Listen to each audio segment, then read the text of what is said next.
How would you define Russia in just one word? Some might say cold, others Putin, or even vodka. But the truth is that defining the largest country in the world with its rich culture and ancient history is not easy. That's why we at the Bellamundo channel have prepared an incredible journey through 30 little-known facts about Russia. So get ready and subscribe to the channel because our journey starts now. Make sure you pack your warm clothes, because we're going straight to Oymyakon, simply the city that holds the title of being the coldest in the world. For those who don't know, the city is located in the center of the country, in the Siberian region. In 1926, the city's thermometers recorded a freezing temperature of -71.2 degrees, a temperature that to this day has not been recorded in any other city in the world. Since then, no other permanently inhabited place has recorded such low temperatures. This makes Oymyakon the coldest city on the planet, and its almost 500 residents real heroes. Living in such a place is not for everyone, and requires a lot of courage and willpower. It's 9 months of winter with temperatures of around -50 degrees Celsius. Just thinking about it makes me shiver. Thankfully, Russia is very large and has other cities that are at least a little warmer. In fact, Russians can be proud to live in the largest country in the world. It covers more than 17 million square kilometers, which is equivalent to approximately 11% of the planet's surface. Just to prove that it really is that big, within Russia you could put 2 countries the size of Brazil, which is also one of the largest in the world. The curious thing is that even with all this size, Russia has a smaller population than many smaller countries. The United States, for example, which has a territory slightly larger than half that of Russia, has twice the population. And with all this size, Russia is also the champion when it comes to time zones. There are no less than 11 different time zones in the country, which means that when some Russians are awake, others are practically in their pajamas. And Russia could be even bigger than it is today, because until 1866, Alaska belonged to the Russians. The entire territory of the largest state in the United States belonged to the Kingdom of Russia and was called Russian America. But the Russians already had a lot of land, or rather a lot of ice, to worry about, and they didn't want to bother with yet another frozen region. For this reason, Tsar Alexander II decided to sell the territory to the United States. At the time, the price was $7.2 million, which can be considered a real bargain, especially after the discovery of large oil reserves in the region. But when they bought it, the Americans weren't very happy, and many said that even though they had paid cheaply, they had only bought a large fridge that would serve no purpose. It seems they were wrong, and badly. At that time, the relationship between the United States and Russia was apparently quite different from what it is today. After Russia was transformed into the Union of Soviet Socialist Republics, or simply the Soviet Union, Russians and Americans became rivals worse than cats and dogs. For decades, the two countries fought to show the world who was the best. Even with the end of the Cold War and the Soviet Union, the relationship never went back to the way it was. And even today, Russia and the United States continue their disagreements. If we were to relate it to our daily lives, I would say that the two countries are like those neighbors who compete to see who has the nicest house, the best car, the bravest dog, and so on. And that really is a good analogy, because although many people don't know it, Russia and the United States are very close neighbors. Russian territory is separated from Alaska by the Bering Strait, which is 83 kilometers long at its narrowest point. But in the middle of the strait there are 2 islands, one called Diomedes Major, which belongs to Russia, and the other called Diomedes Minor, which belongs to the United States. The 2 islands are only 4 kilometers apart, which makes Russia and the United States very close neighbors. During the Cold War, this border became known as the Ice Curtain. If I had to describe this relationship, I would say that Russia and the United States are so close geographically and so far apart in almost every other respect. One of these differences is how beer is considered in both countries. While in the United States, as in practically every country in the world, beer is considered an alcoholic beverage and is only sold to adults. In Russia, until recently, beer was considered a food. In fact, until 2011, the country's law only considered alcoholic beverages with an alcohol content above 10%. Anything below that percentage was considered food, and therefore sold anywhere without any restrictions. But today, this is just one of the many curiosities about Russia's past, since the government decided to change the classification in 2011 as a way of trying to combat alcoholism, which is one of Russia's biggest problems. The problem is so serious that alcohol consumption is said to be one of the reasons why Russia has around 11 million more women than men. If you can't find the connection between drinking and having too many women, I'll explain. On average, women in Russia live to be 74, while men live to be 66. One of the reasons for this difference is precisely the amount of drinking that Russians do. In addition to the wars, traffic accidents, and heart problems that already leave a lot of women in the country, some of Russia's men still give a helping hand to the imbalance. A study of more than 150,000 men, published in the British newspaper The Guardian, found that those who drink vodka frequently have a 35% higher risk of dying before the age of 55. Those who stay alive should be grateful, because living in a country with 11 million more Russian women than Russians can't be all bad. But if you're thinking that it's only Russian men who have a worrying addiction, just wait until I show you what happens to some of Russia's bears. As absurd as it may sound, bears in the Kronotsky Reserve in Russia are addicted to sniffing kerosene. In reality, they are addicted to sniffing jet fuel and gasoline. The problem began when the bears discovered the gallons of fuel used by the reserve's employees to fuel helicopters and generators. A few years ago, a photographer spent a season in the reserve and recorded how the animals played with the jerry cans and sniffed the fuel before falling over backwards. And to close this topic on a high note, and also so that the Russians don't fight me, let me tell you what the most consumed drink in the country is.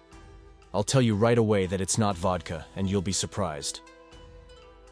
Although the world's most famous tea drinkers are the British, the Russians are no slouches. On average, each person drinks between 5 and 10 teas a day. The preferred flavor is black tea sweetened with sugar, but this habit is gradually changing, and today, green tea or even black tea without sugar are gaining more and more consumers. The habit of drinking tea is totally linked to the country's climate. I think you'll agree with me that there's nothing better than a hot cup of tea to ward off the bitter cold in Russia.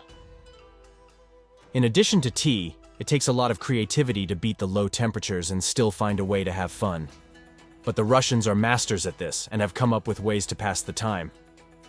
One of them is playing chess, a sport in which the country has always had great competitors.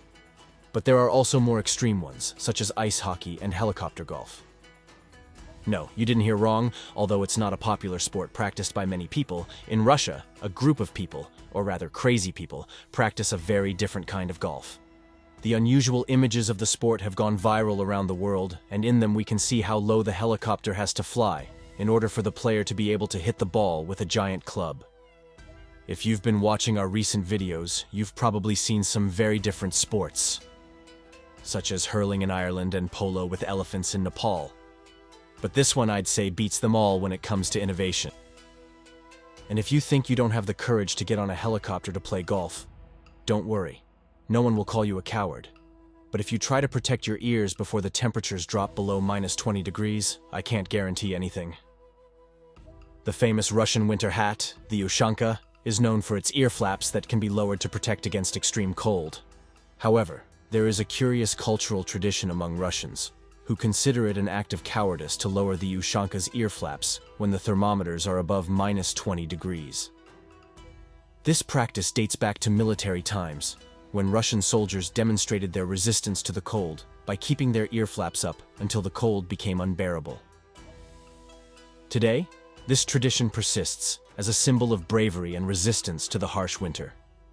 In Russian cities, it is common to see people wearing the Ushanka with the flaps up, even when temperatures are well below zero, as a show of strength and endurance.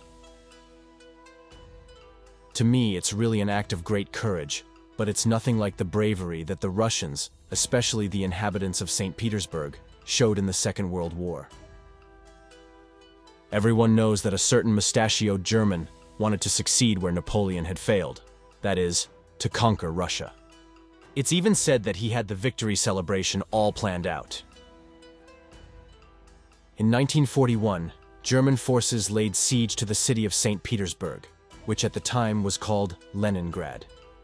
The siege lasted 900 days, and during this time the city was left without communication with the rest of the country, and without essential resources such as heating and food. Despite all the cold weather in Russia, the residents resisted. Thousands lost their lives, but they still didn't give up, and the certain mustachioed German had to retreat. Thanks to the resistance and the war efforts undertaken by the then Soviet Union, Russia was able to remain a diverse country, with many different ethnicities living on its territory. Although the typical stereotype of a Russian is that of people with white skin, blonde hair, and light eyes, there is a lot of diversity within the country.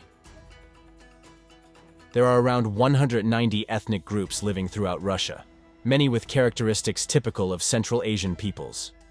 An example of this diversity is the Republic of Tatarstan, one of the country's 85 subdivisions, which has more than 3.5 million inhabitants, with its own language and traditions.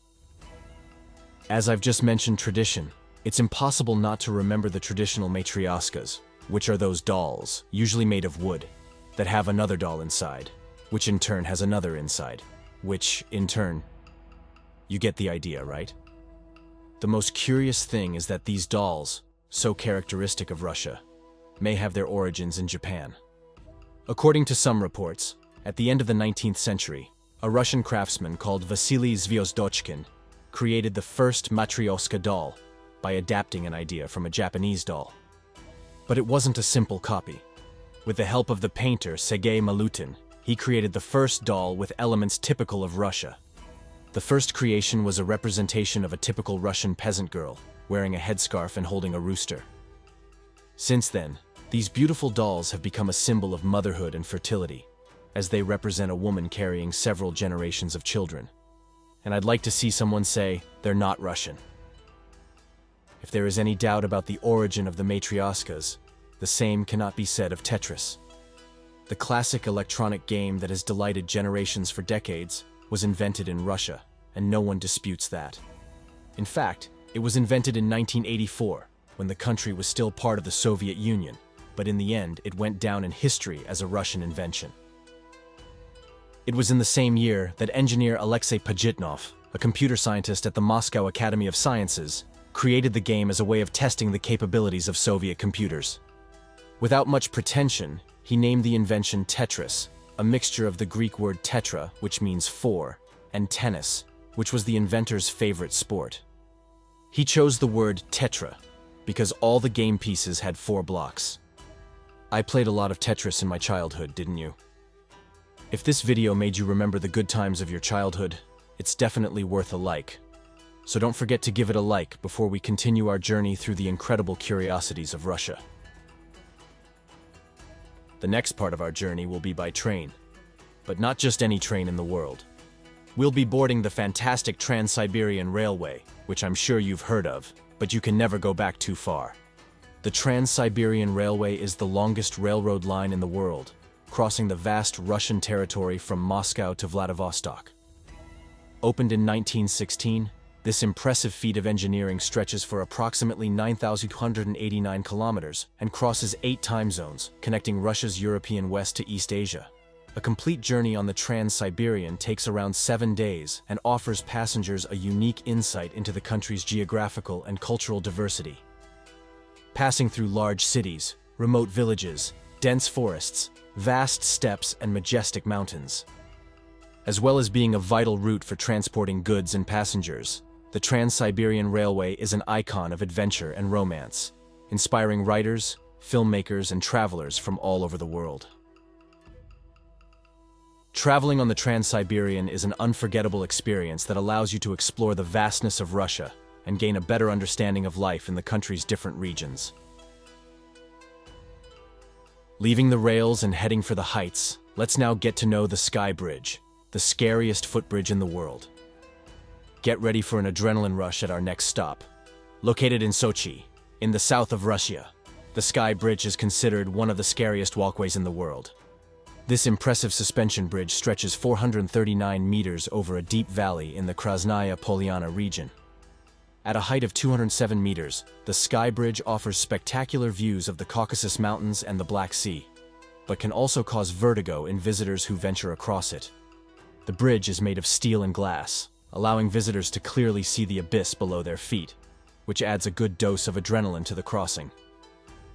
As well as walking across the bridge, adventurers can try the zip line that runs alongside the Sky Bridge, offering a thrilling descent and an even more unique perspective of the surrounding landscape. The Sky Bridge is not only a tourist attraction, but also a challenge for lovers of thrills and heights. From a viewpoint high above the valley, you can see the vastness of Russia, which spans 2 continents, bringing together the best of Europe and Asia. Approximately 70% of Russian territory is located in Asia, while 80% of the population lives in the European part.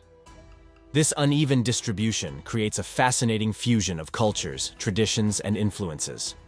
The European part of Russia, home to cities such as Moscow and St. Petersburg, is the economic and political heart of the country, with the most developed infrastructure and the highest population density. The vast expanse of Asia, known as Siberia, is rich in natural resources and known for its wild landscapes and extreme climate. This duality between Europe and Asia is reflected in Russia's cultural diversity, where Western and Eastern influences blend in a unique way. The coexistence of different ethnicities, religions, and traditions enriches the country's cultural life, making Russia a true melting pot. As well as Russia's vast territorial extension, it is home to a diversity of landscapes, but not all of them are recognized for their beauty.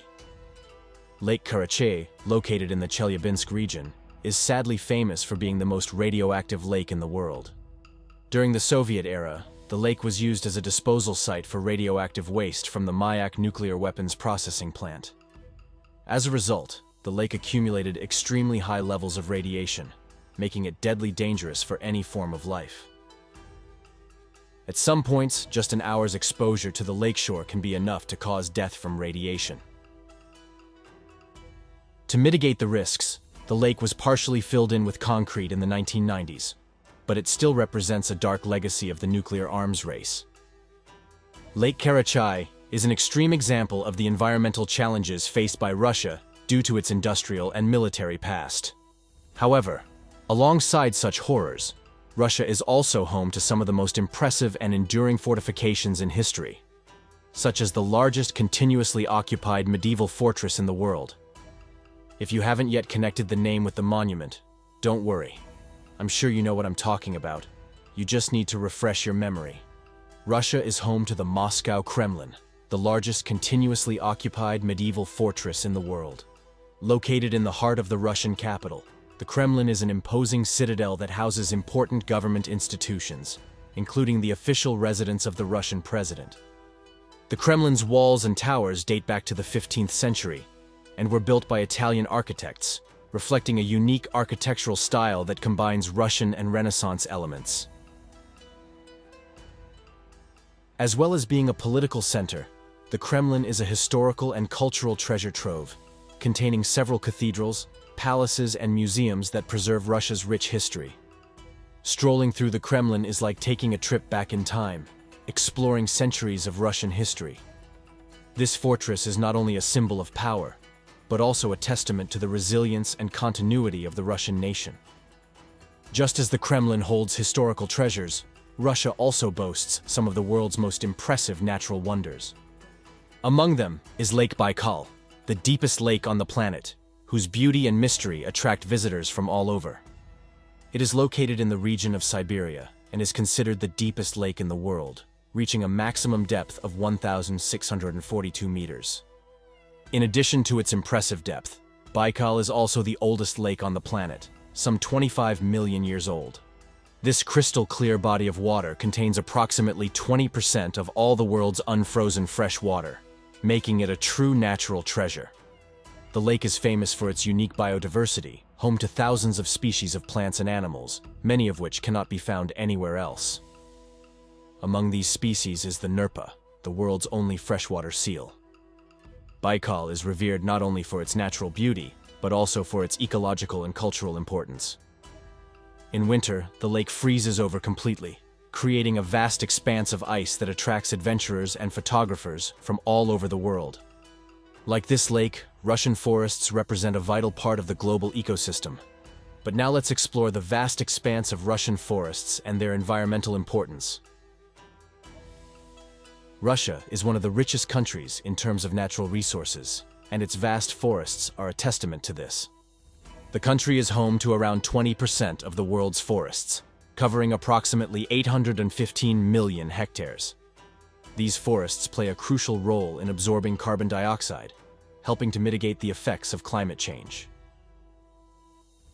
The taiga, for example, the world's largest boreal forest, extends over much of Russia, which is home to an impressive diversity of flora and fauna, including emblematic species such as the Siberian tiger and the brown bear. And it's worth noting that Russian forests are not only important for global ecology, but also have great economic and cultural value. They provide timber, non-timber products, and are essential to the way of life of many indigenous communities. However, these forests face significant threats, including illegal logging and forest fires, which require ongoing conservation efforts. From the vast forests, we now move on to urban environmental challenges. Let's explore one of the most polluted cities in the world, also located in Russia, and understand the impacts of this pollution. Norilsk, located in northern Siberia, is often cited as one of the most polluted cities in the world. This industrial city is known for its nickel, copper, and palladium mining, activities that have caused enormous environmental degradation. The smelting of heavy metals releases large quantities of sulfur dioxide and other pollutants into the air, creating a toxic atmosphere that seriously affects the health of the inhabitants. Conditions in Norilsk are so severe that the vegetation around the city has been severely damaged, resulting in desolate and contaminated landscapes. The effects are indeed alarming, with high rates of respiratory diseases, cancer, and other health conditions related to exposure to pollutants. The city is practically isolated from the rest of the country, accessible only by air or river, which makes living conditions even more challenging for its residents. I don't recommend it, but if you want to go to Norilsk, you can. The same doesn't apply to all Russian cities, as some are secret and not even Russians can visit them without permission. During the Soviet era, Russia established several closed cities, or secret cities, that were unknown to the public and did not appear on any official maps. These cities were often centers of military research, nuclear weapons development, or other sensitive activities.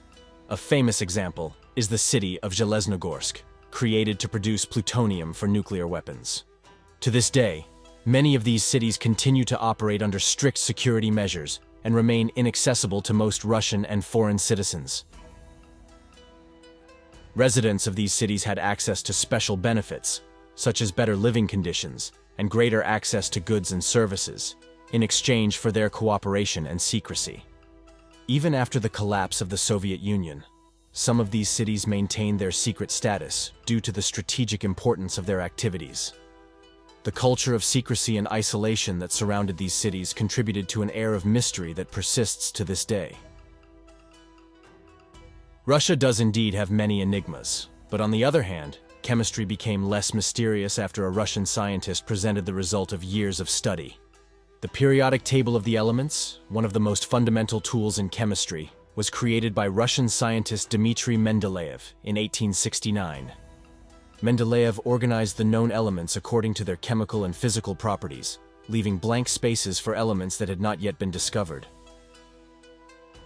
His prediction that new elements would be found and fit perfectly into his table showed remarkable scientific foresight. Mendeleev's periodic table not only made chemistry easier to understand, but also revolutionized the way scientists viewed the structure of matter. The scientist's contribution to science is immense, and continues to influence the study of chemistry to this day. In recognition of his work, element number 101 was named Mendeleevium in his honor. The periodic table is a lasting testament to Mendeleev's ability to see patterns where others saw only chaos. What is missing is a geographical periodic table to organize and facilitate the study of the countries that Russia borders. It's not easy to keep track of the names of so many countries, Russia holds the title of the country with the largest number of land borders in the world, sharing boundaries with 16 different countries. These include Norway, Finland, Estonia, Latvia, Lithuania, Poland, Belarus, Ukraine, Georgia, Azerbaijan, Kazakhstan, China, Mongolia, North Korea, and the unrecognized states of Abkhazia and South Ossetia. This extensive network of borders reflects the vastness of Russian territory and the geopolitical diversity of the region. Each border brings its own political, cultural, and economic complexities. Russia administers a series of treaties and agreements with these countries to regulate trade, security, and other aspects of bilateral relations. The diversity of neighbors also contributes to Russia's rich cultural tapestry, influenced by a variety of cultures and traditions along its borders. And if you noticed, I mentioned Poland and Lithuania among the countries bordering Russia, but at first glance at the map, it would seem that these countries are not Russia's neighbors. But if you look closely, you can see the Enclave of Kaliningrad. Kaliningrad is a Russian enclave located between Poland and Lithuania, separated from the main territory of Russia. This region has a rich and complex history, having been part of Prussia and known as Königsberg until the end of the Second World War, when it was annexed by the Soviet Union. Kaliningrad plays a vital strategic role for Russia due to its location on the Baltic Sea, giving the country year-round access to navigable waters without the problem of frozen ports. The city is famous for its historic architecture, including the Königsberg Cathedral, and for being the birthplace of the famous philosopher Immanuel Kant. Kaliningrad is also an important center of fishing and industry, contributing significantly to the regional economy. In addition, the region is home to a large Russian military base, increasing its strategic importance in today's geopolitical landscape. From Kaliningrad, let's head back to the length and breadth of Russia and learn about a curious tradition that could save you a lot of misunderstanding if you ever decide to give flowers to a Russian. In Russia, there is a unique tradition when it comes to giving flowers. Flowers should always be given in odd numbers. This custom is deeply rooted in Russian culture and is strictly followed, especially on festive occasions such as birthdays, celebrations, and romantic dates. Odd numbers of flowers are considered signs of good luck and joy, while even numbers of flowers are traditionally reserved for funerals and mourning ceremonies, associating them with death and misfortune. This tradition may seem strange to those unfamiliar with it, but it is an important cultural detail that Russians observe very seriously. Therefore, when gifting someone in Russia, it is crucial to remember to choose a bouquet with an odd number of flowers to express good wishes and avoid any misunderstandings. If you've managed to please with the flowers, how about going one step further and inviting your romantic partner for a walk? If you want to make a good impression, a good tip is to go to one of Russia's most famous museums, but don't be surprised by the staff there. At the world-famous Hermitage Museum in St. Petersburg, cats play a very special role in protecting the valuable art collections. This tradition began in the 18th century, when Empress Elizabeth I decreed that cats be brought into the palace to combat rat infestation. Since then, the Hermitage Cats have become a beloved part of the museum. Today, around 70 cats live there, taking care of the task of keeping rodents away from the precious artifacts. The Hermitage Cats are so important that they have their own team of caretakers and a dedicated veterinarian. In addition, they are celebrated with a Hermitage Cats Day, held every spring, when the public can meet these hardworking felines. The cats have their own passports and are adopted by families when they retire from their jobs. What I don't know is whether cats are entitled to time off at the turn of the year, or rather, at the turn of the year. In Russia, the New Year is celebrated twice. Once on January 1st, according to the Gregorian calendar, and again on January 14th, according to the Julian calendar, which is known as the Old New Year, or New Old Year. This tradition has its roots in the calendar reform carried out by Peter the Great in the 18th century, when Russia adopted the Western calendar, but many popular and ecclesiastical traditions continued to follow the old calendar. The Old New Year celebration is a more relaxed occasion compared to the main event of January 1st. Russian families take advantage of this date to get together again, enjoy a festive meal, and sometimes even exchange gifts. For many, It's an opportunity to celebrate once again, extending the end-of-year festivities.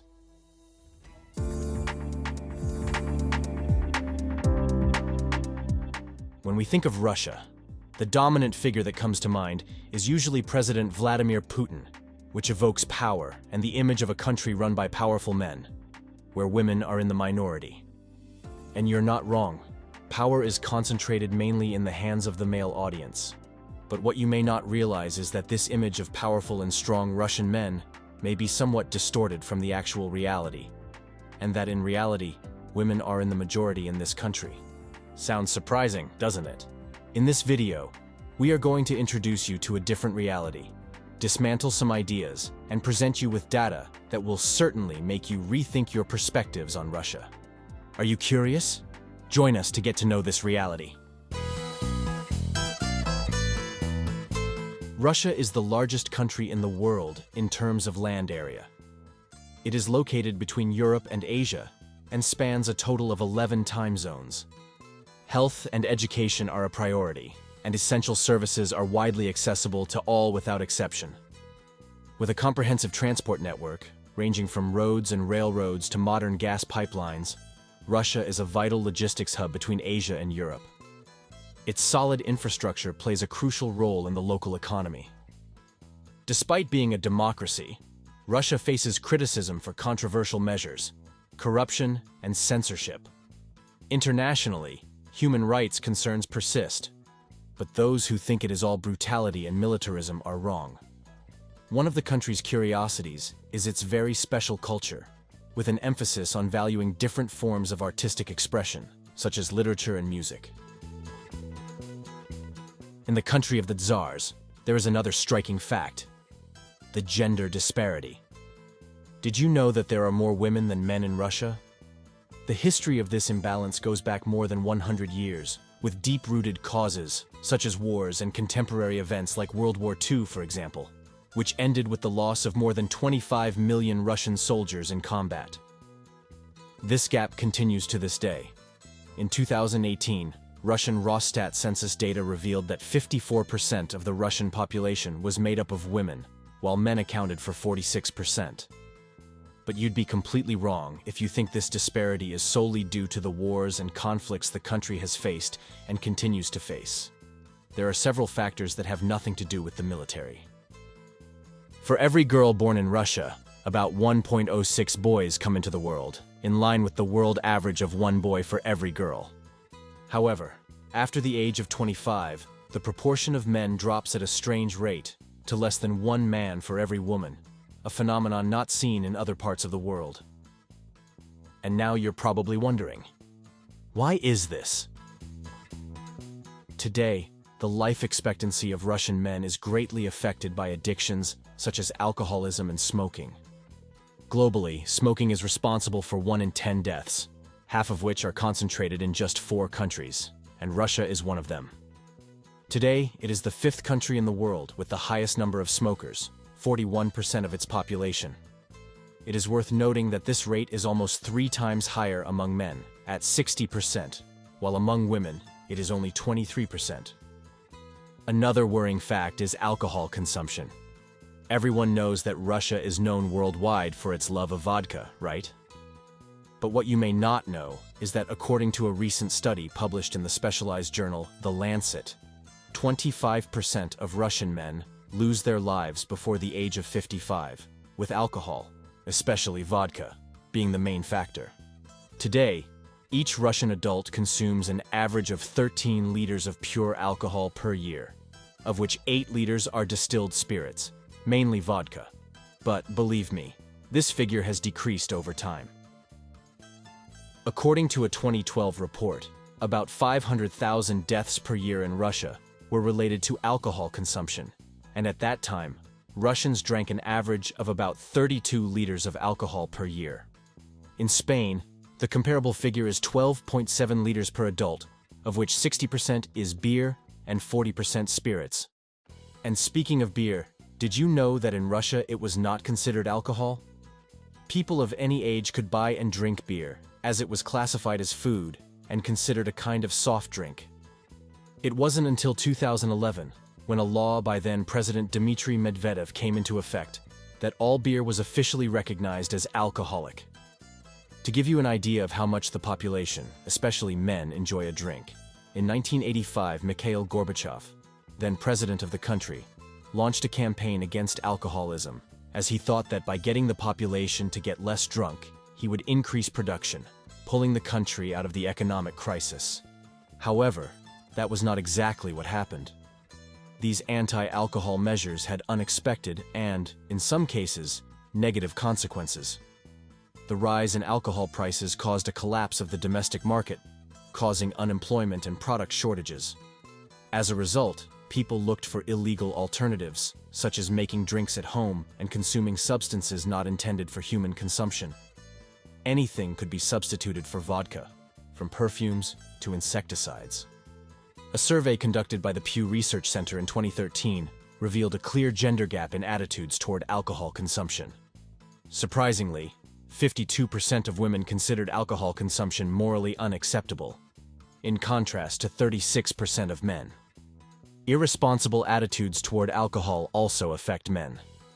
Car accidents, drowning deaths, and other events contribute to these early statistics. Want another example? Have you ever heard of the strange game of Russian roulette? The one famous for having a potentially deadly risk, in which a player inserts a single bullet into a gun, spins the cylinder, places the barrel against the head or body of the opponent or himself, and pulls the trigger. Well, Russian roulette was the entertainment of the drunken aristocrats of the Russian Empire, who used to be nobles in military service, distinguished by their bravery on the verge of insanity and their reckless actions such as drunkenness, gambling, frequenting brothels, and lovers of vulgar jokes. Only someone very daring or drunk would come up with something like that, right? But although it seems that this macabre practice originated in Russia, it is in the United States where it has claimed more victims. One of the most famous cases occurred in 1954, when the musician Johnny Ace died in the middle of Christmas Eve during the intermission of a concert. A curious fact about this game is that in the Russian city of Perm, for example, the locals have created non-lethal electronic weapons to play a game similar to the classic Russian roulette. Well done. Another fact that contributes to the gender gap is the high suicide rate. The country has the highest rates among men, with 38 cases per 100,000 population in 2019 and 2020, according to World Health Organization estimates. These alarming rates among men are often associated with emotional problems and social pressures. Easy access to dangerous media exacerbates this sad reality. Many men face emotional problems such as deep sadness and anxiety, and unfortunately, some avoid seeking help for fear of being judged. Life pressures, such as job loss or economic hardship, have a significant impact, leaving many men feeling hopeless. Following a patriarchal and macho model, many seek to be seen as strong, avoiding showing weaknesses and sometimes not seeking support when they need it. In addition, excessive alcohol consumption, as discussed above, is another major contributor to this data, as alcohol can automatically worsen feelings of hopelessness. What is most intriguing about all this is that, even on a smaller scale, many do not find acceptance among Russian women. In the past, the shortage of men in Russia fueled the perception, among both women and men, that women are very lucky to find a mate. Unfortunately, this mentality has trapped many women in abusive relationships, driven by the fear of remaining single. Domestic violence, often associated with alcohol consumption, affects as many as 1 in 3 women, according to the National Center for Violence Prevention in Moscow. Unfortunately, domestic violence was, or still is, accepted by both the government and society as a whole. A clear example reflecting this was a 2013 Russian survey of 10,000 women, the most unfortunate fact of which is that more than a third, or 37%, admitted to accepting the husband's right to use physical force against his wife. In other words, there is a tradition that men are like that, and that is what is expected of them. Today, the picture remains much the same in terms of gender equality, in terms of equal pay and representation in managerial positions. Despite the fact that many women in Russia are highly educated and active in the workforce, the gender pay gap remains a major problem. In addition, the problems of domestic violence and sexual harassment remain social challenges in a patriarchal and sexist society. But if there is one thing that is changing, it is the way women view these behaviors, according to an article in the Daily Beast. Many women have given up hope of finding suitable partners among Russian men. They face a long list of complaints, from harmful habits such as smoking and heavy drinking, to traditional expectations about gender roles and, of course, violent behaviors. The dating scene has become so daunting that some women consciously choose to remain single. In Moscow, for example, more than 3 million women between the ages of 25 and 50 are single, 3 times as many as single men in the same age group. Many of these Russian women express a lack of interest in marrying men from their own country, citing complaints about inappropriate behavior, outdated expectations, and challenges in the professional world. Many Russian women are redefining their ideas of what they consider happiness and love. Some are choosing relationships with non-Russians, while others are opting for a single life rather than accepting traditional patterns that do not satisfy them, not least because all these problems are affecting Russia's birth rate. At a press conference in 2020, President Vladimir Putin said that Russia's future and historical perspective depend on how many of us there are. In addition, recent events such as the war with Ukraine and the COVID-19 pandemic have further aggravated Russia's demographic crisis. The war has significantly reduced the number of men of reproductive age, and this factor, combined with the pandemic, has resulted in a demographic nightmare that poses another major challenge for Vladimir Putin as Russia faces an increasingly complex and worrisome demographic reality. Do you know Chuvashia? Before you think it's a dirty word, let me explain what it's all about. Chuvashia is one of Russia's 89 regions, and like almost everything else in the country, it is full of fascinating curiosities. This autonomous republic is rich in cultural traditions, with a people who preserve unique customs and their own language. The region is also known for its rich history and picturesque landscapes. If you want to get to know another fascinating part of Russia and discover incredible traditions, stay with us until the end of the video. Let's explore this land full of history, culture, and natural beauty together. Number 1. Location and geographical data. Located in the center-west of Russia, Chuvashia is one of the country's 22 federal republics. The region covers an area of approximately 18,300 square kilometers and is located in the eastern part of the Russian plain, between the Volga and Sura rivers. The capital of the republic is the city of Cheboksary, situated on the banks of the Volga, one of the largest rivers in Russia and Europe. Chuvashia is characterized by a predominantly flat terrain, with some elevations to the north and west. The vegetation is mainly mixed forests with pine, fir, and birch trees. In addition, the region has fertile soil, which contributes to local agriculture. The climate in Chuvashia is temperate continental, with hot summers and harsh winters. Temperatures range from an average of -13 degrees Celsius in January to 19 degrees Celsius in July.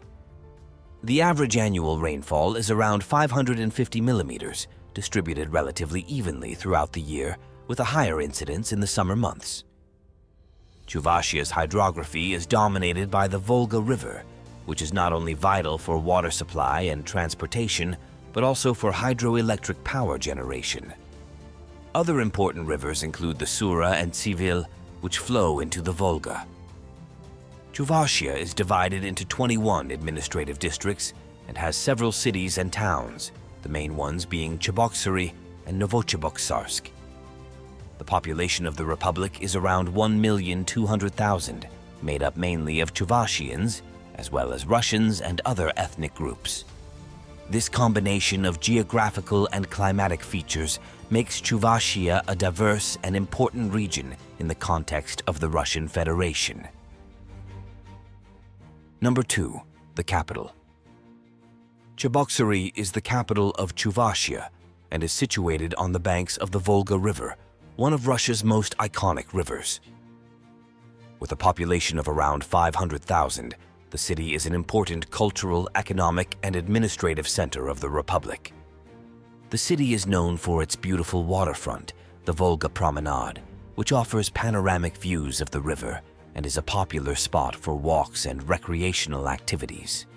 The area is adorned with parks, fountains, and sculptures, creating a pleasant environment for locals and tourists alike. Among Cheboksari's points of interest is the Chuvashia National Museum, which houses a vast collection of historical and cultural artifacts that tell the story of the region and its people. The museum is a must-see for anyone wishing to better understand the rich cultural heritage of the Chuvash. Another important landmark is the Opera and Ballet Theater, an impressive building that offers a diverse program of performances, attracting audiences from all over the region. The architecture of the theater, with its neoclassical facade and ornate details, is one of the city's jewels. Republic Square is the heart of Cheboksary, where the regional government building is located. The square is often the scene of public events and celebrations and is a meeting place for the community. The city is also home to the Dormition Cathedral, a Russian Orthodox church with stunning architecture, including golden domes and interiors decorated with religious icons.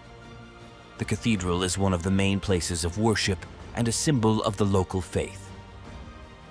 Cheboksary is a vibrant city where modernity and tradition meet. Its clean streets, well-developed infrastructure, and attractive sites make it an important destination in the Volga region. Number 3. Chuvashia's history. Chuvashia's history dates back to ancient times, with the earliest evidence of human habitation in the region dating back some 8,000 years. The region was occupied by various Finno-Ugric tribes before the arrival of the Turkic peoples in the first millennium. The Chuvash are descendants of the Bulgarians, a Turkish people who settled in the area in the 7th century. During the 9th century, the region was part of Volga Bulgaria, a powerful medieval state that prospered through trade with the Islamic world and Northern Europe. In the 13th century, Volga Bulgaria was invaded by the Mongols, becoming part of the Mongol Empire and, later, the Golden Horde. The Mongol influence lasted until the 15th century, when the power of the Horde began to decline. In the 16th century, the region was annexed by the Russian Tsarate during the reign of Ivan the Terrible. This period marked the beginning of a gradual integration of the Chuvash into the Russian state, with many local tribes adopting Orthodox Christianity and beginning to mix with the Russian settlers. Throughout the 17th and 18th centuries, Chuvashia experienced significant changes, including forced conversion to Christianity and cultural assimilation. During the Soviet period, the region was granted the status of an autonomous Soviet Socialist Republic in 1920 as part of the Soviet government's nationalities policy. This brought greater political and cultural autonomy for the Chuvash people, including the official use of the Chuvash language and the development of a local intellectual elite. With the collapse of the Soviet Union in 1991, Chuvashia became a republic within the Russian Federation, retaining a certain degree of autonomy. The region has since worked to preserve its unique cultural identity while integrating itself into the political and economic structure of modern Russia. Chuvashia's history is marked by a rich composition of cultural and historical influences that continue to shape its identity today. Number 4. Costume with coins. In Chuvashia, women are known for wearing traditional costumes adorned with silver coins. These adornments, which include hats and necklaces, can weigh up to 16 kilos and are made from old, out-of-circulation coins. The coins are meticulously selected for their aesthetic and historical value, reflecting the rich cultural heritage of the region.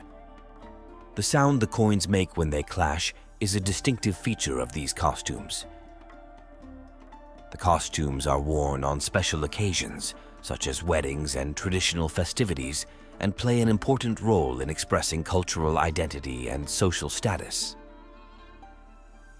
In Chuvashia, the sound of coins is believed to protect against evil spirits and bring good luck. In addition, these ornaments are often passed down from generation to generation and are considered real family treasures. Each piece carries a story, preserving the traditions and ancient customs of the Chuvash community. The costumes are more than just decorative elements. They are a symbol of cultural continuity and a connection with the past. The coins, often strung together in intricate patterns, not only embellish, but also act as a form of visual communication, demonstrating the family's wealth and social standing. Thus, the women of Chuvashia continue to keep alive a centuries-old tradition, standing out for the uniqueness and cultural importance of their coin-adorned costumes. Number 5. The Chuvash and the Chuvash Language. The Chuvash are an ethnic group native to the Volga region of Russia and are known for their unique language, Chuvash. This language is part of the Turkic language family, but is distinct in its evolution and linguistic features. Chuvash is the only living language of the Oghuric branch, which differs from the other Turkmen languages.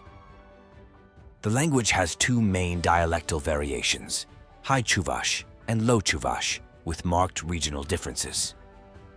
Chuvash is currently spoken by around 1 million people, most of whom are concentrated in the Republic of Chuvashia, where it is one of the official languages alongside Russian. The use of Chuvash is encouraged in educational and cultural contexts, and there are efforts to preserve and revitalize the language, especially among the younger generations. Chuvash literature includes works of poetry, prose, and theater, which are important for the maintenance of Chuvash language and culture. Chuvashia writing uses the Cyrillic alphabet, adapted to include specific letters that represent sounds not found in Russian. The language has a rich tradition of folklore, with many tales, legends, and songs passed down orally from generation to generation. These cultural elements play a crucial role in Chuvash identity and the preservation of their language.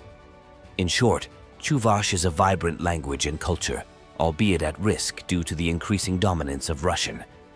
Continued preservation and education efforts are essential to keep this unique linguistic heritage alive in Russia. Number 6. Religion. In the Republic of Chuvashia, Russian Orthodox Christianity is the predominant religion, reflecting the wide influence of the Russian Orthodox Church in the region. Most Chuvashians are baptized into this faith, and celebrations such as Orthodox Christmas and Easter are widely observed. In addition to Orthodox practices, Chuvashia also preserves indigenous religious traditions, known as Tura or Kama, which include elements of animism and shamanism. These ancestral practices are centered on nature cults and veneration of spirits, and are particularly evident in seasonal rituals and family celebrations. Another religion present in Chuvashia is Islam, especially among the Tatar population. Although fewer in number, Muslims have a significant presence, with their own mosques and cultural practices. The coexistence of different religions is marked by tolerance and mutual respect, with religious freedom guaranteed by local and federal legislation. Traditional Chuvashia rituals, although less common, are still practiced by some communities and individuals, often in combination with Christianity. This results in an interesting religious synchronization where elements of different faiths blend into everyday practices. The preservation of these traditions is supported by cultural and educational initiatives that aim to keep local practices and languages alive. In short, Chuvashia is an example of religious and cultural diversity, where Russian Orthodox Christianity, Islam, and indigenous traditions coexist and contribute to the region's rich cultural tapestry. Religious freedom is a fundamental principle, allowing diverse beliefs and practices to be respected and celebrated. Number 7. Novocheboksarsk. Novocheboksarsk is a city in the Republic of Chuvashia, located on the banks of the Volga River, approximately 20 kilometers east of Cheboksary. Founded in 1960, the city was planned to support the industrial development of the region, particularly in the chemical and engineering fields. With a population of around 125,000, Novocheboksarsk is known for its functional architecture, characterized by apartment blocks and industrial buildings. The city has several attractions, including Victory Park, a popular green space for recreation and community events. The Novocheboksarsk Cultural Center is another highlight, offering a variety of cultural and artistic activities such as theater, exhibitions, and concerts. The banks of the Volga offer panoramic views and are a popular spot for walks and outdoor activities. Novocheboksarsk is also an important educational center, with several schools and technical institutions serving the region. The city is well connected by a transportation network that includes buses and a train station, making it easy to reach Cheboksary and other nearby areas. Novocheboksarsk's industrial infrastructure is robust, with several chemical and construction plants playing a crucial role in the local economy. The city also invests in energy and technology, seeking to diversify its economic bases. Number 8. Economy. Chuvashia's economy is characterized by a solid industrial base and diversified agriculture. Industry is dominated by sectors such as chemicals, electronics, and engineering, with Novocheboksarsk being an important production center. The region is an important producer of chemical products such as fertilizers and plastics, as well as electronic equipment. Agriculture is vital, with the production of cereals, potatoes, and sugar beet, as well as livestock farming, which includes cattle and poultry. The service sector is diversified, encompassing commerce, transportation, and tourism. The latter is driven by the natural landscapes and cultural heritage. The region's infrastructure is constantly developing, with investments in transportation and technology to improve connectivity and economic efficiency. Chuvashia is also looking to expand its IT and innovation sector, with a focus on increasing regional competitiveness. These initiatives aim not only to sustain economic growth, but also to integrate Chuvashia more fully into the Russian economy, taking advantage of its geographical advantages and skilled human resources. Economic diversification and investments in infrastructure are key to the sustainable development and economic resilience of the Republic. Number 9. Brewing Tradition. Chuvashia's brewing tradition is an essential part of the local culture and has deep roots in the region's history. Chuvashia is responsible for 90% of Russia's hoppy production, which is reflected in the coats of arms of the Republic and its capital, Cheboksary, which feature the hop plant. Beer is considered the national drink of Chuvashia and plays a significant role in social and cultural events. Beer production in the region dates back centuries, influenced by historical contacts with southern cultures such as India and Iran, where beer was also produced. In Chuvashia, the practice of brewing beer is passed down from generation to generation, preserving traditional recipes and methods. The Beer Museum in Cheboksary is an important tourist attraction that celebrates this heritage. The museum, built in the shape of a beer barrel, offers visitors the chance to learn about the history of beer production in the region and taste different varieties. Festivals such as Zelenoi Zoloto Rossi highlight the local brewing culture and attract tourists and beer experts from all over the world. The Bukhet Chuvashi Company is one of the main producers in the region, renowned for the high quality of its brands, such as Zhigulevsko and Bukhet Chuvashi. Brewing in Chuvashia is not only a cultural tradition, but also an important source of economic income, contributing significantly to the development of the region. The combination of traditional techniques and modern innovations continues to keep the brewing tradition alive and kicking in Chuvashia. Number 10. Traditional Festival. Akatui is a traditional festival of Chuvashian culture, held to celebrate the end of spring sowing and the beginning of summer. This event is an opportunity to thank the deities for the harvest and make requests for prosperity for the next crop. During the celebration, there are sports competitions such as races, fights, and traditional games, as well as folk dances and musical performances.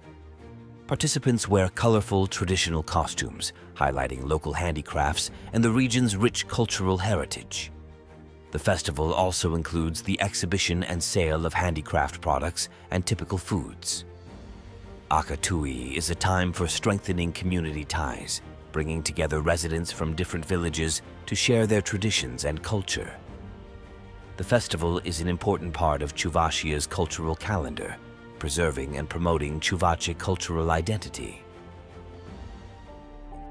Knowing everything about a country is an almost impossible task, and when we talk about Russia, which is the largest country in the world, this mission becomes even more complicated.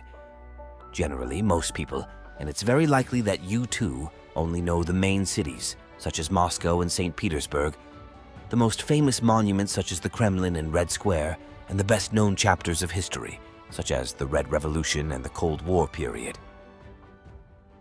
But I'm sorry if I'm disappointing you, because Russia is much, much more than that.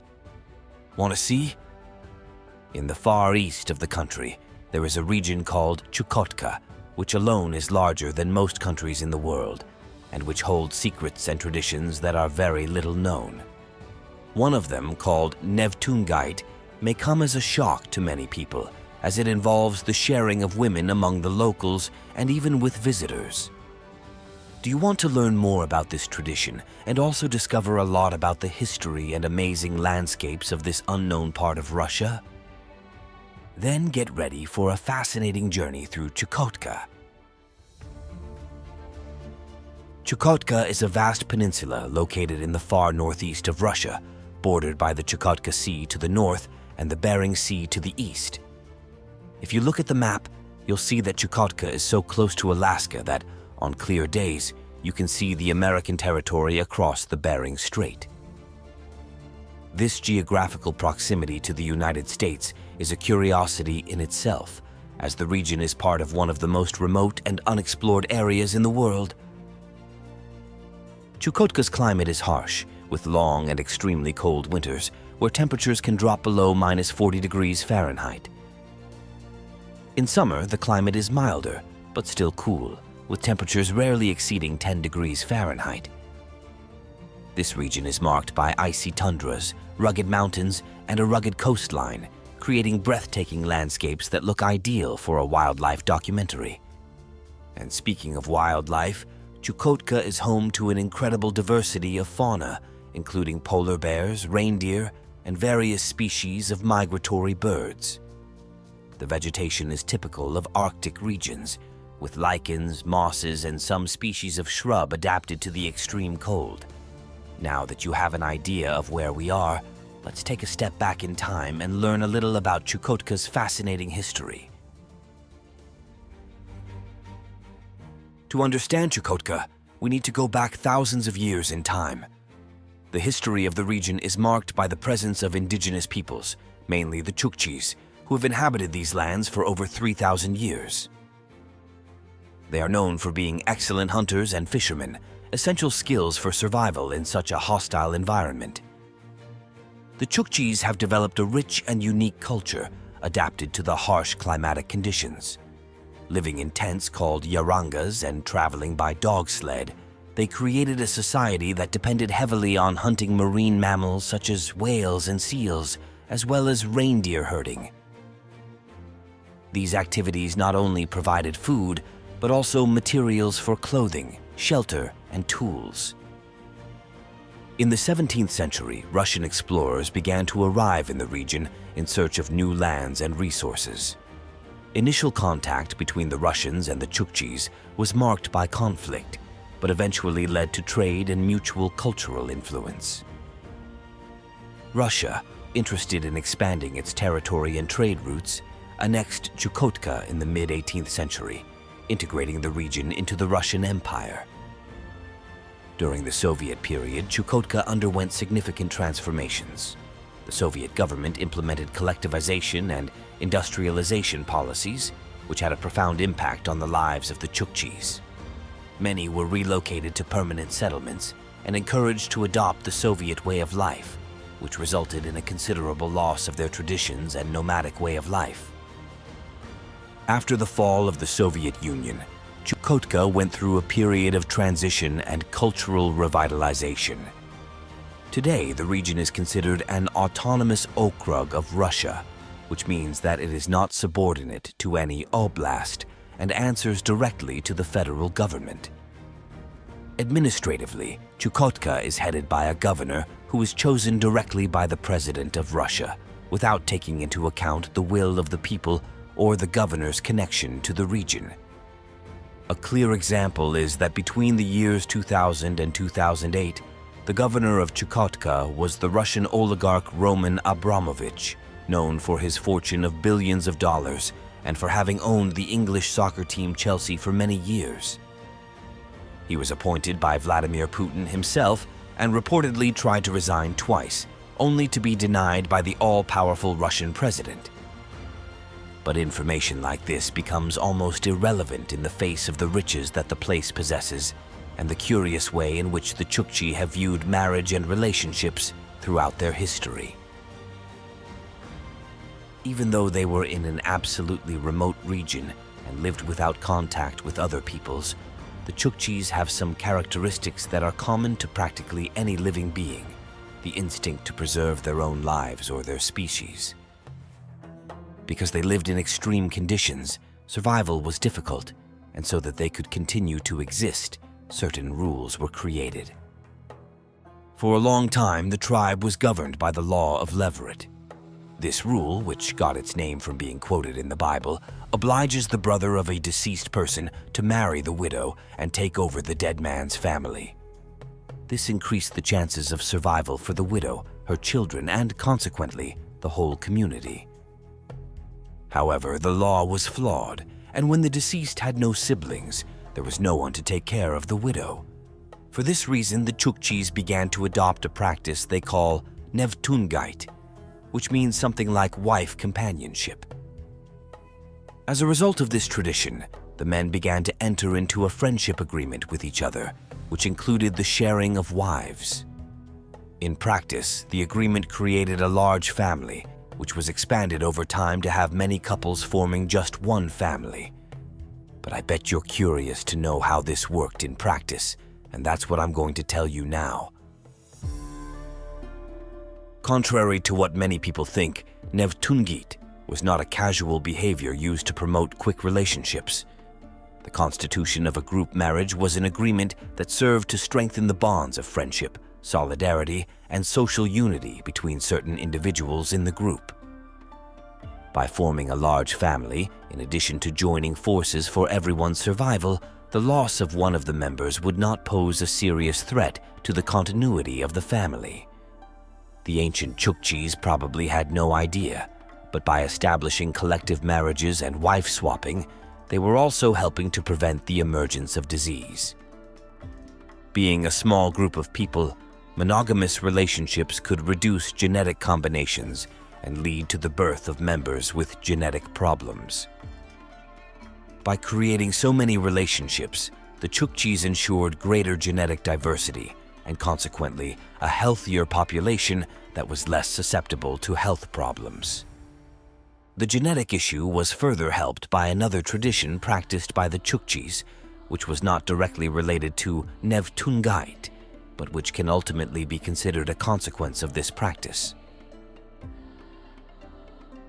Within the tribes, it was common for men to offer their wives to visitors, and from these relationships there was the possibility of children being born, which also helped to increase genetic diversity.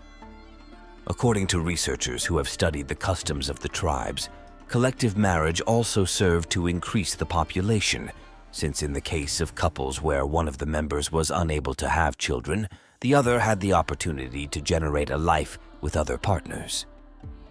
Scholars point out that there were various norms, and even if the marriage was collective, this did not mean that everyone lived in the same house, and that exchanges took place routinely.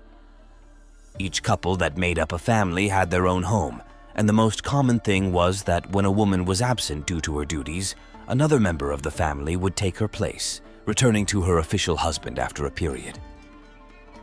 The children born into these families were considered to be everyone's children, and biological factors did not interfere with maternal or paternal relationships.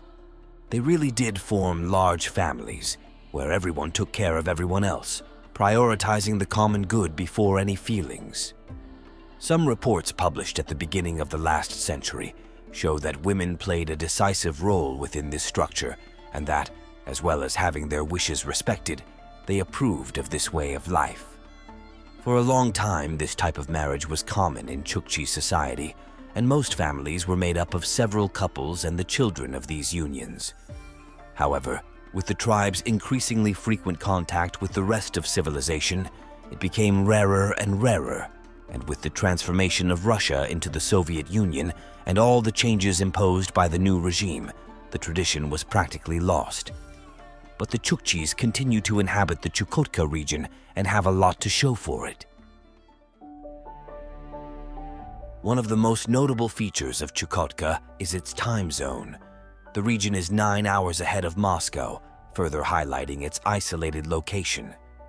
This different time zone not only marks the physical distance, but also underlines the cultural and environmental differences that distinguish Chukotka from the rest of Russia. Getting around within Chukotka is a significant challenge due to its vast and inhospitable geography. There aren't many paved roads, and most journeys within the region are made by all-terrain vehicle, dog sled, or snowmobile during the winter. During the short summers, boats and helicopters are often used to navigate the inaccessible areas. The settlements are scattered and isolated, with some villages only accessible by air or sea transport. Chukotka has a small population of around 50,000. Most of the population is made up of indigenous Chukchi and other native ethnic groups, such as the Yupik and the Even. The city of Anadyr is the regional capital and largest city, serving as the main administrative and logistical center. Despite its remote location, Anadyr has some modern infrastructure, including an airport that facilitates connections with other parts of Russia. Chukotka's economy is predominantly based on fishing, marine mammal hunting, and reindeer herding, traditional activities that have sustained indigenous communities for centuries. Recently, there has been some development in mining, especially gold mining, bringing new economic opportunities to the region. Anadyr, the capital of Chukotka, is a small but vibrant city that stands out amid the frozen tundra. Located on the coast of the Bering Sea, Anadyr is the region's main administrative and logistical center. With a population of around 15,000, the city is a veritable oasis of infrastructure in a desolate land. When you fly over Anadyr, the first thing that catches your eye are the colorful buildings that dot the white landscape. The vibrant colors of the houses and buildings are not only an aesthetic choice, but also a way to combat the monotony of the long, dark winter. Anadyr's streets are wide and well-planned, making it easy to get around even in the harshest weather conditions. The city center is marked by modern buildings and some important cultural facilities. The Anadyr Theater and the Regional Museum are highlights, offering a glimpse into the region's rich history and culture. For locals and visitors alike, these sites are a cultural haven and a reminder of the traditions that have shaped Chukotka. Anadyr is also known for its port, which is one of the main entry and exit points for goods to the region. During the summer, when the waters are free of ice, the port becomes a hub of activity, with ships bringing in essential supplies and exporting local products such as fish and furs. Life in Chukotka is a mixture of ancient traditions and modern adaptations, shaped by the extreme conditions and geographical isolation. Food, for example, is heavily based on local natural resources. The Chukchis consume a lot of reindeer meat, fish, and marine mammals such as seals and whales. These foods are essential not only because they are nutritious, but also because of their ability to provide enough calories to withstand the intense cold. In terms of entertainment and leisure, life in Chukotka is strongly influenced by indigenous culture. Traditional festivals, dances, and shamanic ceremonies are important community events. During the summer, when the weather is milder, people enjoy outdoor activities such as fishing and hunting, which also serve as opportunities to socialize. Social life in Chukotka is marked by strong community cohesion. People depend on each other to survive and thrive. Long winter evenings are often spent at family gatherings, where stories and knowledge are shared, keeping the Chukchis' rich cultural heritage alive. From the point of view of landscapes and nature, Chukotka also surprises anyone. One of the most impressive places in this territory is known as Whale Alley, located on Itigran Island. On this island, which has never been inhabited, there is a row of whale bones that form a kind of avenue, which has become known as Whalebone Alley. Some of these columns of bones reach heights of more than 5 meters and impress anyone. It is also impossible to remain indifferent to the cliffs of Chukotka. Sculpted over millions of years by strong winds, rain, and snow, these majestic structures mark the horizon near the town of Pevek, which lies to the north of the Chukotka Okrug. In this region, winds reach speeds of over 200 kilometers per hour and can lift people and cars. The rocks that still resist this imposing force of nature come out of the ground like fingers and leave locals and visitors impressed by both their shape and size. In addition to what can be seen above ground, Chukotka holds great wealth in the layers beneath the earth. The region has large reserves of oil, gold, and various other minerals, which could transform the local economy, but also put the whole nature and beauty of the place at risk if exploitation is not carried out responsibly. Visiting Chukotka can be an impressive experience, but it does require some extra care and preparation. Travel to this region is controlled, and buying a plane ticket is not enough. Tourists need permission from the Russian government and can only travel there if they hire the services of local agencies. But if you're willing to go through all this red tape, you're sure to see one of the most impressive places on the planet. This brings us to the end of another journey through our Bello Mundo. If you want to continue traveling with us, subscribe to our channel and turn on notifications. Thank you very much for watching, and we'll see you on our next adventure.